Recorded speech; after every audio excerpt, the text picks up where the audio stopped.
অবশেষে আমেরিকাও কি তাহলে ইরানকে ভয় পাচ্ছে? অবশ্যই ভয় পাচ্ছে। ডোনাল্ড ট্রাম্প একদিকে বলতেছে ডোনাল্ড ট্রাম্প একদিকে বলতেছে যে যুদ্ধ আর বেশি দিন নয়, এক সপ্তাহ চলবে। আবার এদিকে ইরান বলতেছে, ইরানের পক্ষ থেকে বলা হইতেছে যে যুদ্ধ কতদিন চলবে এটা ঠিক করবে ইরানের সশস্ত্র বাহিনী। তাহলে মাঝখানে কিন্তু চিপায় পড়ে গেল ইসরায়েল। ইসরায়েল কিন্তু পুরো একটা চিপার ভিতরে পড়ে গেছে। মানে কি করবে এখন দিশা পাইতেছে না। কারণ তার এন্টি মিসাইল সব শেষ। এখন ডোনাল্ড ট্রাম্পও বুঝতে পারতেছেন যে আসলে ইরানের পিছনে লাগাটা ঠিক হয়নি।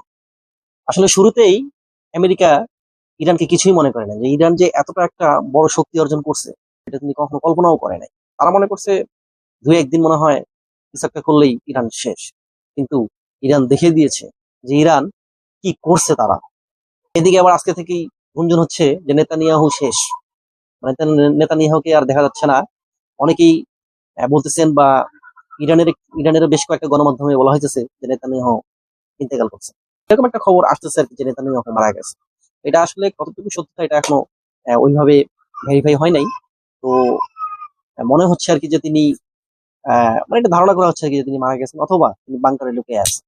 তো আসলে এই জন্য সে যদি বাংকারেও লুকিয়ে থাকেন তাহলে তো অবশ্যই ভয় পাইছে, কঠিন একটা ভয় পেয়েছে। ভয় পেয়ে তিনি অবশেষে বাংকারে গিয়ে লুকিয়ে আছে, কারণ 7 তারিখের পর থেকে তাকে আর দেখা যাচ্ছে না।